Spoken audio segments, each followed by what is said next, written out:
Batet recorda que cal escollir entre un govern progressista amb Pedro Sánchez o un govern de les tres dretes. Miquel Iceta explica que com més socialisme, més diàleg, convivència i solucions.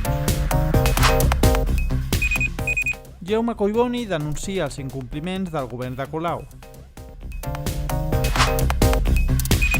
Salvador Illa aposta per continuar amb un govern socialista que miri al futur sense por.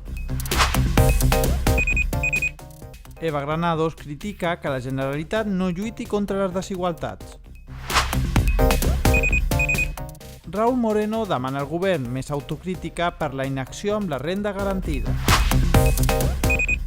Per últim, el PSC homenatja a l'històric dirigent socialista Eduardo Martín Tobal.